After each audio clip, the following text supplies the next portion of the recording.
and welcome to the Nifty Travel Podcast. Awesome. Grateful to be here, Alex. You're welcome. Lovely to see you. And the first question I always like to ask my guests is, what's your earliest memory of travel? Ooh, I like that one because usually people always ask, "What's your favorite country?" Right? And it's hard to compare countries, and listeners may want to know that I've been to 44 countries. So, but to your question, what is my earliest memory?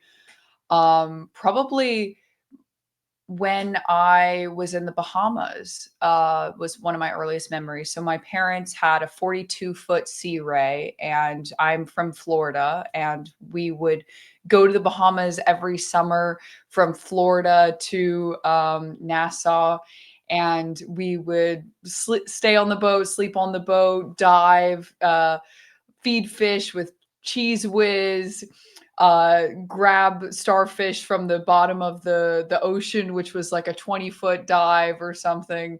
So that was one of my earliest memories, and it really made me enjoy travel because I was able to spend time with my parents and really enjoy vacations.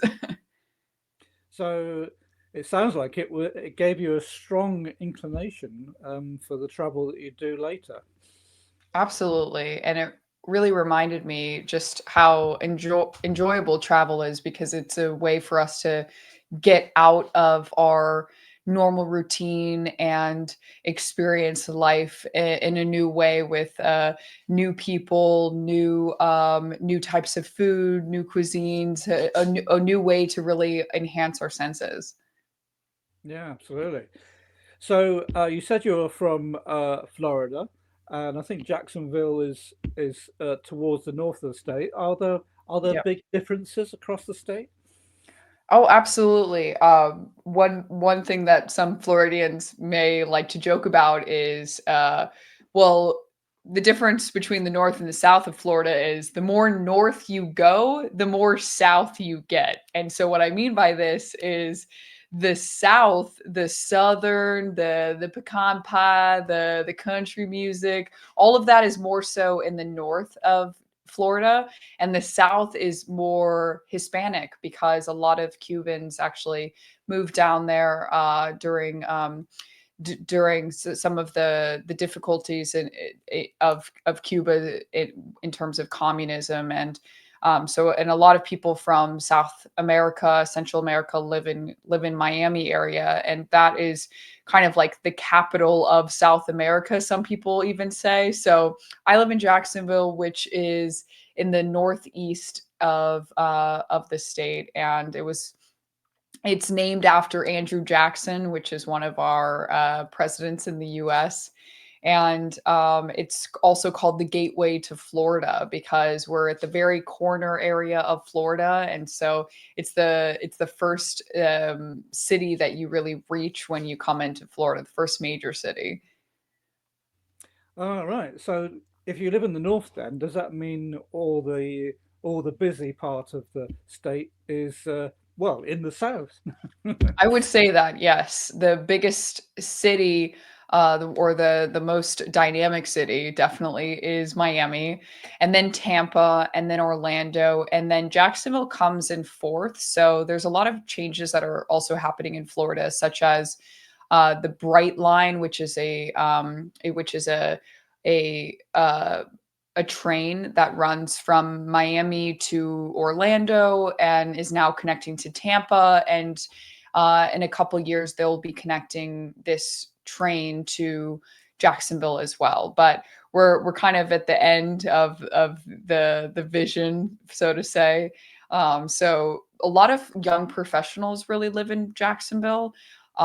It's close to the beach, so I live 5 minutes from the beach, and I love it. And there's not a lot of tourists, which is incredible.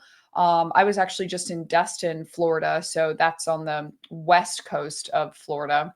Destin, it's got some of the most beautiful beaches in the world, consistently ranked most beautiful beaches in the world. White sand, clear water. It's on the Gulf Coast of Mexico, so it's not like the ocean in the side that I live on, where the water is a bit dirtier, so to say. There's a lot more fish, a lot of even sharks, in the water. But the waves are higher as well. You get that sea breeze rather than the Gulf of Mexico. It's very calm. And I was over there and I just recognized every city was lined with hotels. And when you're in Jacksonville Beach, it's more there are not many tourist hotels. There's only maybe two souvenir shops. It's really a hometown for people, and for if anyone's visiting the beaches, they're usually coming from Jacksonville, the inner side of Jacksonville. But the interesting part about Jacksonville as well is that Jacksonville is the largest in terms of land area in the continental US. So we're a very big city. I remember it used to take me like an hour just to get to my high school, and I was still in the same city, right? So Jacksonville is huge. It has a large landmass, and it's been increasing in population as well. The metro area has about 8 to 900,000 people living in this area, which is just about a third or a fourth of, let's say, Miami. Hmm. Well, it sounds from what you were describing like Jacksonville is a bit of a hidden gem then, in terms of you know what travelers might choose in Florida.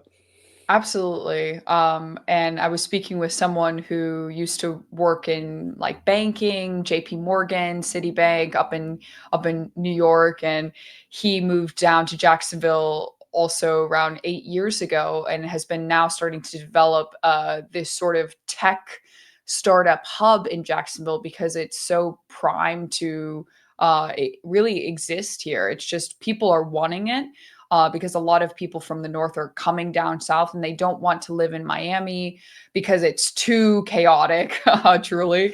And down south is a bit too expensive, but you can get like a couple $1 million home and it's huge, 5 bedroom, 4 bathroom, 6 bathroom, whatever you want. Rather than in Miami, it might be like 4 times as much as that. So I think Jacksonville really is a hidden gem that my dad even likes to say is don't tell anyone about it because we don't want it to have too many New Yorkers come down. But trust me, I'm hearing a lot more honking now than I ever did when I was a kid. Oh wow. Well, one thing I've heard when I've had conversations with other American guests is that, well, we all know the US is a big country, but do you think it's true that every state of America is like a country in its own right?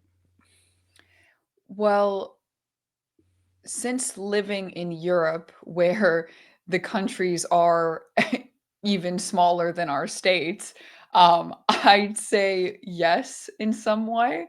And I think there is some beauty to that in terms of how the United States was formed, whereas we have these states that have their own culture and have their own laws that may be even different from the US government. And so people feel like they're in a new state, whether you're in Texas or in California. And I do think that there is a difference that I am only now starting to explore since I've explored other countries from around the world and decided, you know what, it's a little cheaper to explore here for now because I'm nearby, and so I do agree with that statement. So it sounds like you toured a bit of America then before you decided then that I think you may have mentioned when you're in your late teens you decided that, well, maybe now's the time I should uh, do some more traveling. So tell me how you got to that.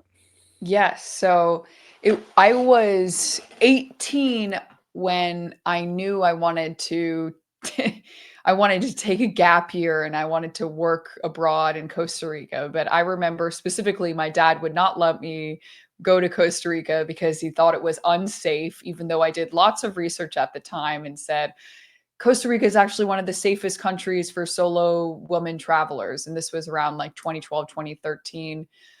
And I knew I wanted to travel because I had some beautiful experiences through uh, exchanges. I did two exchanges in France. I did a study abroad to study Chinese in China when I was in my teens. And I knew that traveling just brought me so much joy to connect with people from various walks of life so I could learn a new way of life, which I really wanted to learn outside of the United States. And I believe still exists in so many parts of the world where we can learn so much more about other cultures, where we can learn about ourselves by integrating with those cultures. So I really wanted to travel in that way. And so my first solo trip, instead of Costa Rica, I settled in on Canada. So I took 2 weeks and I got a backpack and I flew into Quebec City and I practiced a little bit of French. And that practice of French actually got me into my first my first experience with international travel, which was the Canadian government searching my entire bag and searching through all of my journal entries and finding this one pill, which was maybe Advil, and thinking I was smuggling drugs just because I answered the French side of the customs form instead of the English side. And they thought something was wrong. So that was my first travel experience doing that. And then I remember entering into Canada and I got an Uber and I was planning on couch surfing with someone. And um, and this guy said he hosted quite a bit of people. So I arrived to this place. I'd never couch surfed in my life. I was 19 years old. Um, and in Canada, 19, you can drink. That's another thing. So I remember grabbing some 2% alcohol thing when I was in the downtown area, just like, wow, I can drink. And I remember getting it and I didn't have anything to open it with. And I didn't know how to open something. So I remember smashing it against the rock. That's another story. But when I arrived to where I was going to be staying, I remember the host that I was with, he was showing me to my room, which was downstairs in a basement. I'm from Florida, so there are no basements in Florida because we're kind of underwater below sea level already. But we're going downstairs, and I remember looking back like, is this one of those horror films where he's gonna close the door on me because I'm going into this basement and there's like 4 different bunk beds, so 8 beds, some with some, girls' lingerie like sitting around, and I'm just thinking, oh no, like what is this? And he showed me to my bunk bed, and apparently his son was sleeping underneath, and I was the only person there at the time, but later, I did get to meet some of the girls who were also staying there for free. He allowed us to stay there for free in exchange for us just spending time with him and his son and his daughter. And that was my first experience, like really truly traveling solo. So, what did you think of Canada then? Did you think it would be a little bit like America with a French twist, or what was your first impressions like? Yeah, my first impressions were a bit what you said, which was a little bit of America with a French twist, and I also went during the summer, so I escaped the Canadian winter and got to experience it during that time. But I didn't really think about it as like a cultural experience, as more of a test for myself. Um, and the test being that I could travel alone, that I could figure my way around, and that I could practice some of the French that I learned in high school and that I learned when I did some of those exchanges in high school. So you'd already been to France um, Yeah. by the time you got to Canada, then. Yes, yeah, I went twice because I did an exchange when I was 14 where I stayed with a host family. It was an exchange through my high school. I stayed with the host family. The host family was eerily similar to my own in a way because the parents were also divorced. The dad had a Porsche, just like my dad. The dad's home was very modern and contemporary, just like my dad's home. It was very like parallel, and the parallelism actually just like made me feel how connected we really are in this world. Yeah. So, what did you think of France? Was it Paris or somewhere else? So I did visit Paris as well. That was also part of the trip with some of my high school colleagues, and but we split when we went to Nantes. So Nantes is in, I think, the Bretagne region, and we got to visit, or I think we got to visit Normandy. um I know we got to visit that island that is sometimes flooded, like it's hard to get there. I forget what it's called, but I loved France. I mean, the food is just incredible. No preservatives. You don't have to worry about anything being organic because it's almost all organic in Europe. Although they may call it bio, bio, like biologique. And I just remember thinking, oh wow, this is a much better way to live than all the processed foods that we have in the US, and also the hustle and bustle that we exist in the United States. I mean, the country of the US is such a driven country. I mean, we were built on drive and ambition and competition, and that has done well to increase innovation in the United States. But what I recognized was that there's so much more to life than just pushing forward and growing without any excuse or understanding of what we actually need as human beings, which I see France and the culture of France and many cultures of Europe really more so understanding. And I think that's because they have such a rich history uh, there, rather than people in the US are, most of their family is maybe just a couple generations who have lived there. I mean, my ancestors, my I think it's my great great grandmother is from England, and I have another great great grandmother from Scotland and from Ireland, so I'm mostly my ancestors mostly come from the UK. But when they came from the UK or Britain, they came in search of a new beginning. And so with that new beginning, you lose a lot of culture, you lose a lot of understanding. And also, in fact, my grandmother was from Canada, so they came to Canada. A couple came to other parts of like Illinois, Pennsylvania, but I just know that all these people, when you travel, especially from the 1800s, early 1900s, you're leaving behind so much.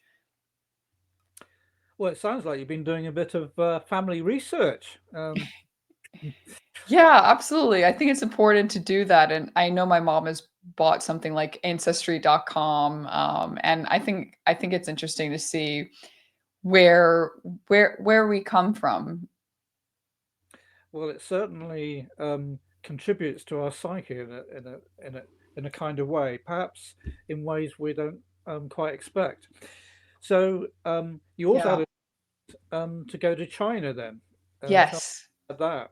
That must have been one heck of a trip.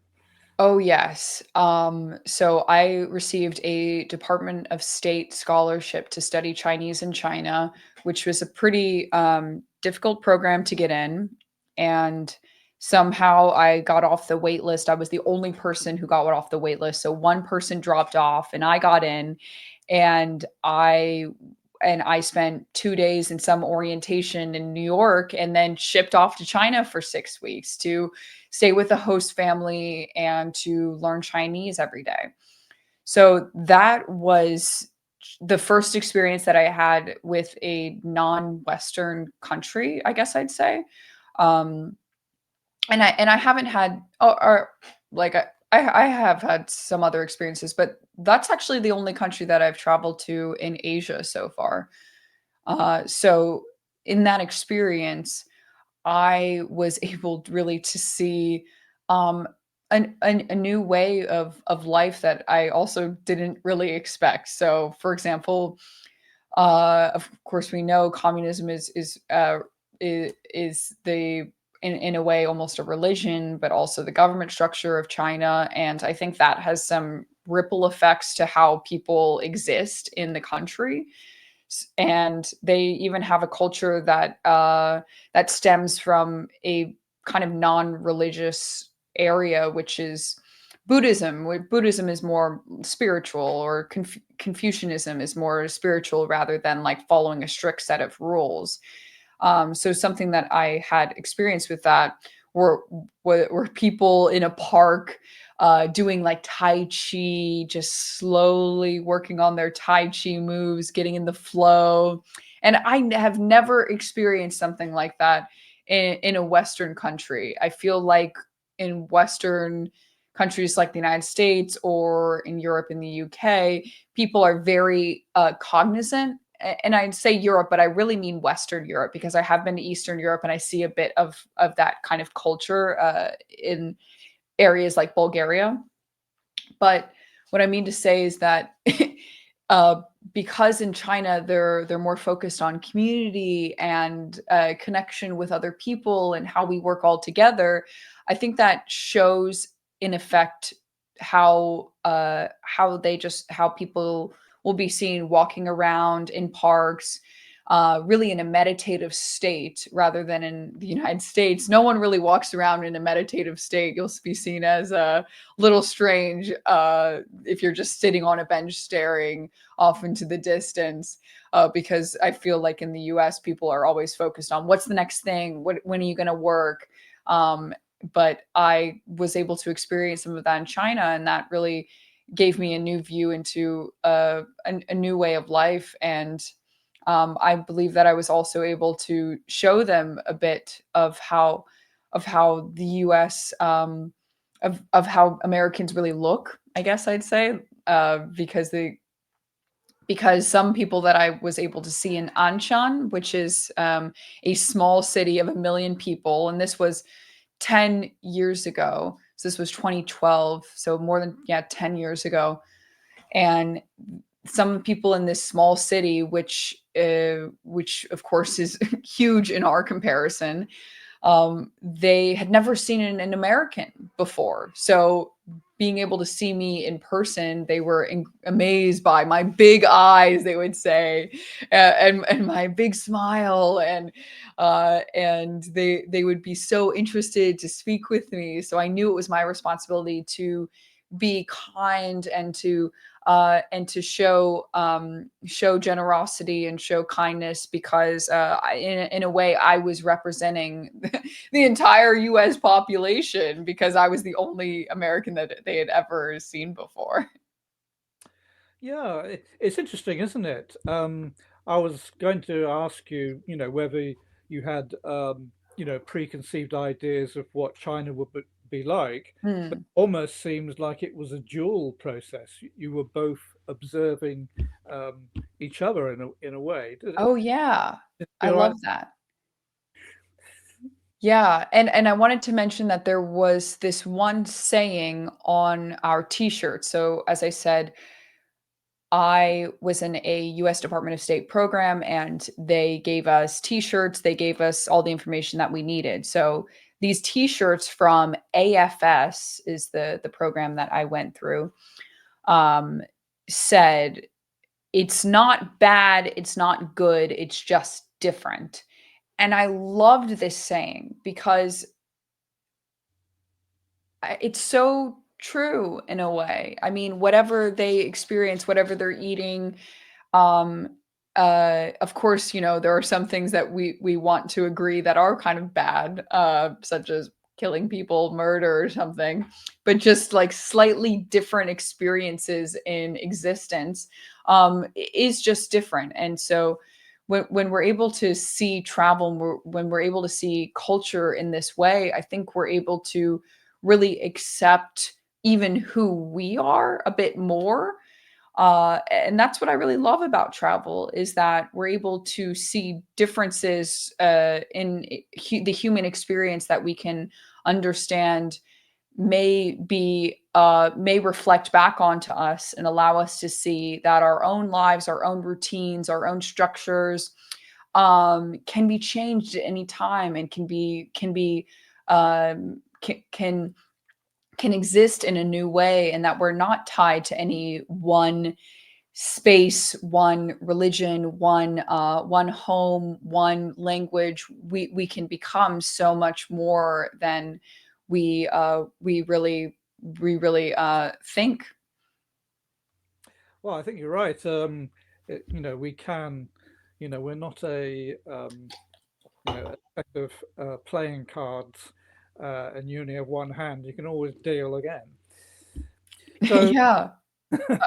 I love it. Do you like to play games? Like playing cards? well, this is one thing that my grandmother always said to me Oh, was really? that if you don't like the hand you're given, you deal again. Yeah. You don't like the deck, you change the deck. I love that. Yeah. And I think we have like certain decks that we are dealt in a way, right? I mean, I was dealt the deck of being born in the US, being born a woman, being born with brown hair. And you were given the deck of born in the UK and your experience also in travel. So I think we do have different decks that we can even find more decks to uh, buy and through travel is how we can find these other decks to create new experiences in our own lives. Yeah. Well, I think we can also have different versions of ourselves in Hmm. situations. So just finishing up on China then, well, a couple of questions really. Did you find that you had that were things that you found out about the country that surprised you? Mm. Yes, I think what surprised me was some of the unspoken rules that exist in China that probably also that actually, let me take that back. 100% exists in other countries, but it was really it took time for me to understand these rules in this country. And I'm trying to pinpoint one, for example, but actually I'd love to even switch from China to my experience in Egypt, because one rule that I experienced in Egypt was, as a woman, I I shouldn't laugh loudly. And someone told me that very directly. I also did a program in Egypt where I volunteered for a human rights organization, and there were other volunteers who were from Egypt there, and they and they were trying to help us, trying to help be our guides. But one of the experiences that I had there was really to be a bit quieter as a woman. And I am born with a really loud laugh, with a loud voice. My family, all the women are known to be very loud in my family, and so I can't help that. So that was shocking. And actually, I'd say about Egypt, it also helped bring me out of my shell, because I had never been in a country that was so extremely um like more so pushy, because China and even the US has a lot of unspoken rules, but in countries like Egypt and the Middle East and North Africa, they are more in your face about the expectations in their culture. Yeah, that's interesting. I've spoken to a few guests who one works and one lives in Japan. Mm, One of the things they talked about was that when it comes to levels, it mm, um, it takes a while to get to know Japanese people because they have all these traditions. You know, the sort of the Yeah. starting from polite, and you gradually get nearer to them, and that but they show you it through language. So I wondered if you did you experience anything similar? Maybe 6 weeks wasn't long enough to get to the next level, but you were saying that there were all these hidden things. Do you think there was also additional layers in their language, where they chose words specifically for, I don't know, different social situations or something? Yeah, and I think Chinese, the language is a little different than Japanese because I have learned a little Japanese, mostly from watching anime and learning how they use an abbreviation, or they use a suffix at the end to say, oh, like something teacher, or like hello Alex teacher, hello Alex friend, hello Alex you know um acquaintance, right? And I understand that about the Japanese language, but I don't think that exists as much in China. And honestly, I haven't been there in over a decade. So I know there's more so subtle understandings based on what we may understand as like people's clothes and how people talk, and these sorts of things. But I don't think I even had enough time to um, really get to know people to feel that I am becoming like close friends, because I would say it's also true as Japan, that people aren't as immediately friendly. But I've heard Japan is one of those countries that it is the hardest to get to know people. I actually thought people in China, at least Northeast China, where I lived for 6 weeks, people were very friendly. They were very interested to learn about me and learn about where I was from. Yeah, well, I think even ourselves, we have different levels, and we express it differently. And it's interesting, isn't it? Comparing how we how we act socially as we visit different countries. Yeah. So so understanding that you've done a bit of teaching abroad, how did you get into that? Yeah. So I knew at the time when I was in college that I wanted to work in international affairs. And I knew that this is a difficult space to get in because you have to know people, you have to work very hard to work in policy. There's a lot of different ways to get into it. But I wanted to get direct experience in these countries so that I can prove, hey, I've lived in these countries.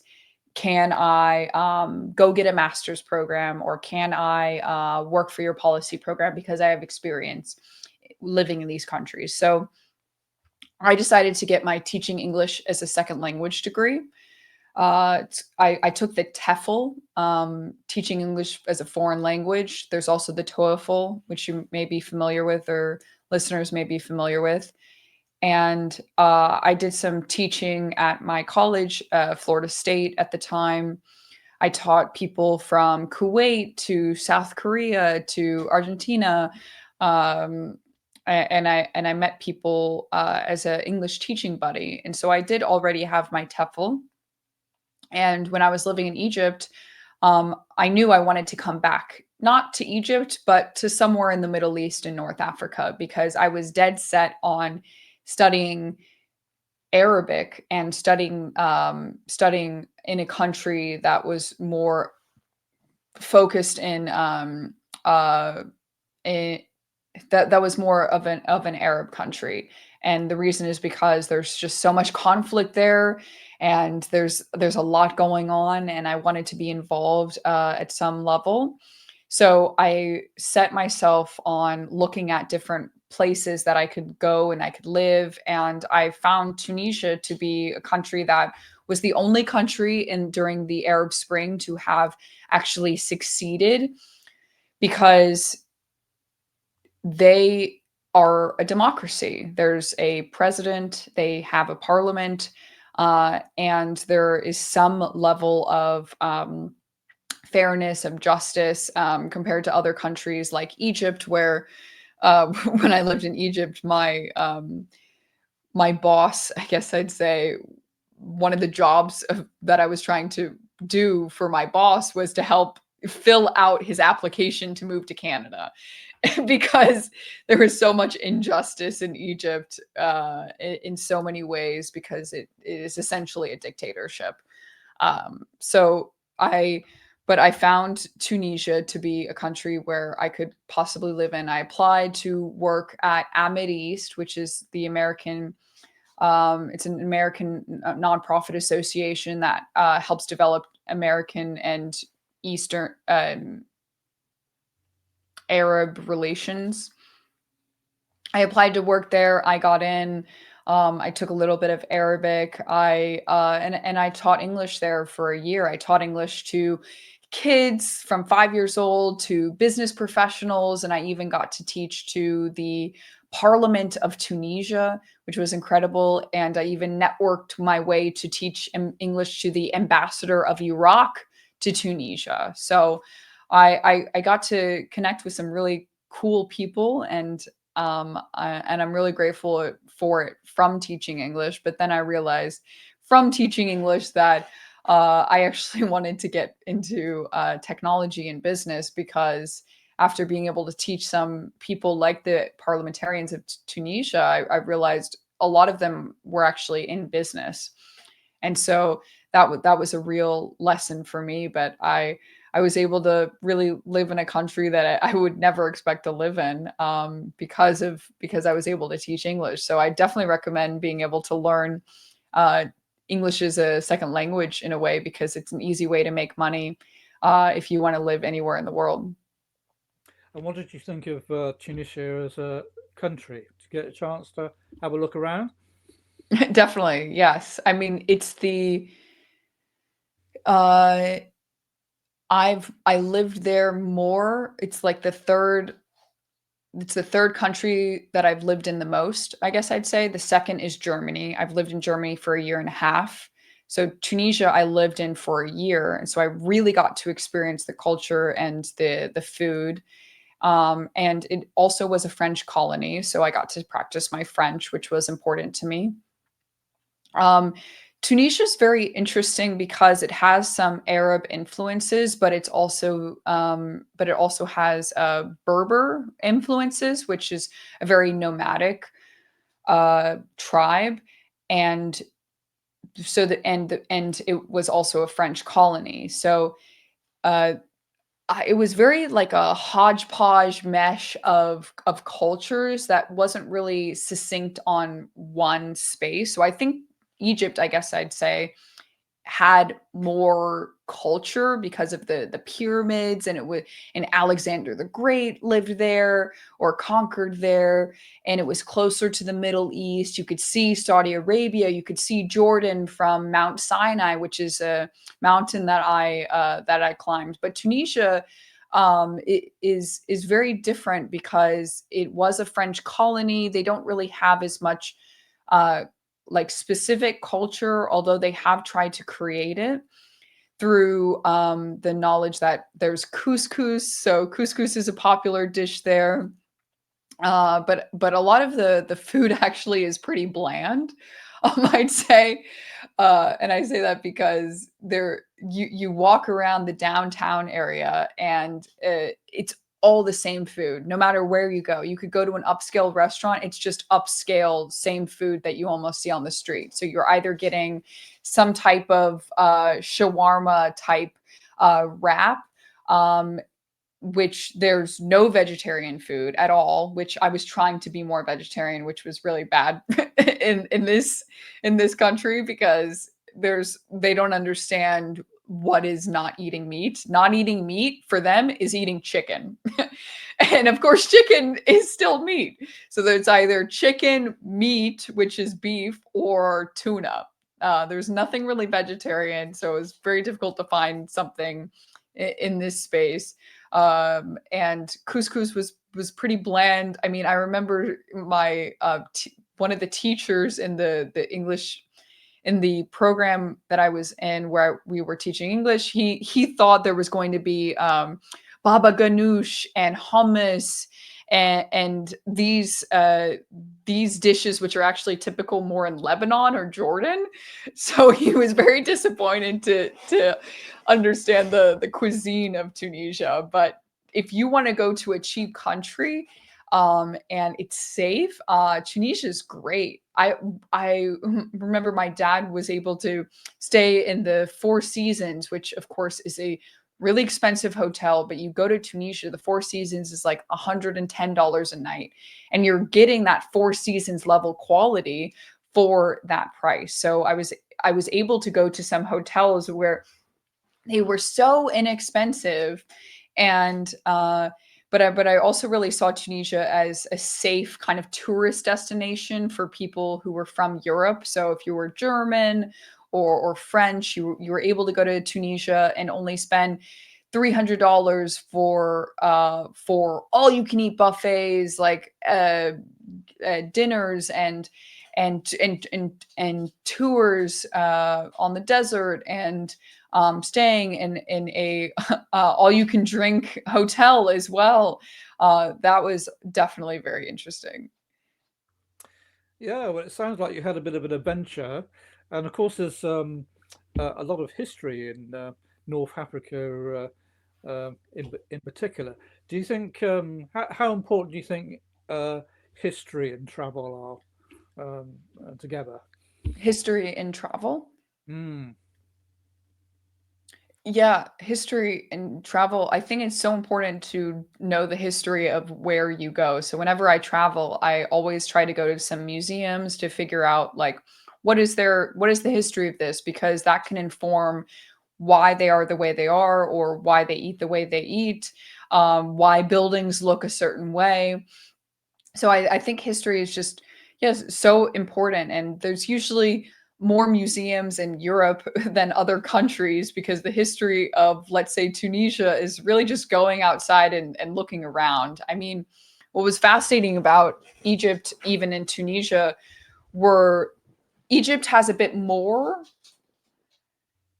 museums than Tunisia because so many people have been there. But I was fascinated even in Egypt, where I went to the Saqqara, which are new pyramids that were discovered roughly about 10, 15 years ago.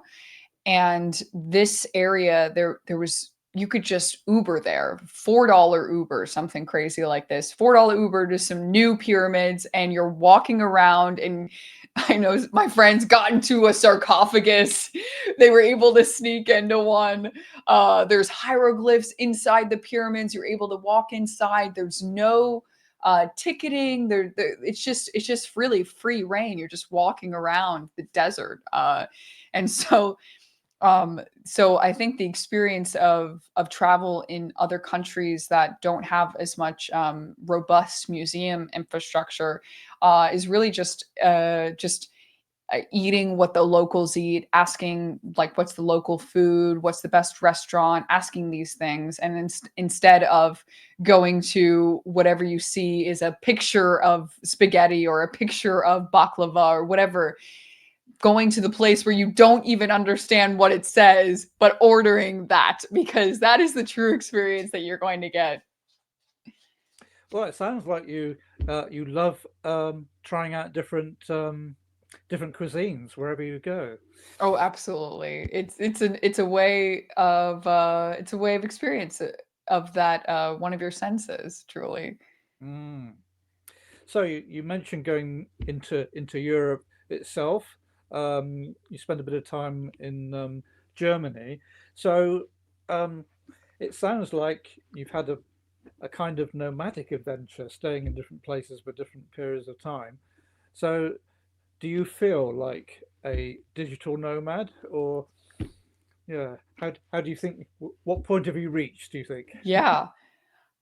I think that I always wanted to be a digital nomad, but now that I am getting older, I want to have more grounded stability of my things and like my souvenirs, even and I want to have grounded stability so that I can have a financial base so that I can go out and travel for 2 months. So I'm more interested in this lifestyle rather than being a complete digital nomad, and just being able to experience the world in this way. But I do think traveling when you're young is so fun and important because you get to see new ways of being and new ways of life. And I wouldn't take it back what I have done. But I do think that if I did continue with this digital nomad life, I wouldn't have as much structure and stability and a beautiful relationship romantically that I'm in now. Now that I have found someone that I want to travel with, that's the real fun. And so I want to, I really just shifted into this new state where I took I was more of a digital nomad because I was traveling and taking all these super cheap flights, super cheap bus rides. One time I took a €1 bus ride from Cologne, Germany to Bosnia and Herzegovina. And I was the only person who didn't speak Bosnian on that on that Flixbus. You might be familiar with Flixbus, yeah. So that was a €1 trip because they were giving away 500 tickets to promote this new route. And I just took it. I was like, you know what? I'm just going to take it. When else am I going to go to Bosnia? And years later, one of my best friends is Bosnian. So I love to be able to say that I have been to all these different countries and say, oh yeah, I've been to Sarajevo. Oh yeah, I've been to Ecuador and hiked Mount Arenal. Like I can say these things to connect with people in on a new level. And what would you say to people who are considering um, going on a nomadic journey? What advice would you give them? Mm, I'd say just take the leap. Go for it. Don't plan too much. Consider couch surfing. Some like tips that I would say is look at couch surfing. I think you have to pay now, but when I did it, it was completely free. Do couch surfing because then you get to meet people. You can find people who do have an extra bed and not just a couch because I actually never stayed on a couch. Um, yeah, I would say get a good backpack, one that can fit in the overhead compartment. Be sure that you have a good laptop, that you have some drives to carry all your information if you are going the digital nomad route. Say yes to as many things as you can financially, because if you're traveling, this may be the only time that you're doing it. You're really in the moment. You're staying present at any time. And so I'd say just say yes. Stay at hostels sometimes. Hostels are a great way to meet new people and to travel with them. One time I was traveling with some uh, we were traveling at the exact same time. It was crazy, from Finland, Estonia, Latvia, Lithuania. I was kind of with the travel group without even knowing. So, um, stay in hostels if you want to connect with people, but do couch surfing if you want to really connect with people who live in that country so that you can really get to know that country. Mm. Well, that sounds like good advice to me. So, one thing we have in common, Lauren, is that Yeah. we both like doing podcasts. What What do you like having conversations about? Yeah, I love having conversations about connecting people and connection. So, as you know, I write this newsletter called Connections, which is based on my history of being able to connect with all different types of people around the world and business people around the world. And I'm trying to create this space where we can hold more of these professional connections, like we're speaking today, because connections really make the world go round as we are entering this new era of hyper productivity and hyper personalization with AI and with globalization. So I think the most important thing as we are entering this new era is being able to connect with people from all over the world, because connections and professional connections, that is what AI cannot replicate. And through the knowledge of me being able to connect with you, I can I can refer you to other people, which can grow your business and which can grow knowledge of yourself in your podcast. And I think this is really what makes the world go round. And conversations, of course, Yes, is the best part of it, isn't it? absolutely. Yeah, great conversations like this. Thank you, Alex. Well, I now like to ask finishing questions. So I've thought of one for you, Lauren. Okay. Um, so if you could give a travel gift to someone else that you'd be willing to do every day, what would it be? Would it be a physical thing? Um, Could be anything you like. Okay. A travel gift. I'd say a really good journal, like a physical journal so you can write down your travel experiences. That's going to be so like more valuable than anything that you can have, is just remembering what you've done. And presumably look back and remember Yeah. about your adventures. Absolutely. Yeah, I remember those amazing crazy times that you experienced. Fantastic. Well, I could talk to you all day, Lauren, about travel and anything else we um, could come up with. So I do appreciate you giving your time to join us today. Yes, and I really appreciate you providing this space for me to relive some of these travel memories that I have. Thank you so much, Alex. You're welcome, and good luck with your future endeavors.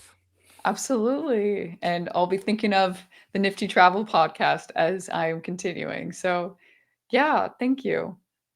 You're welcome.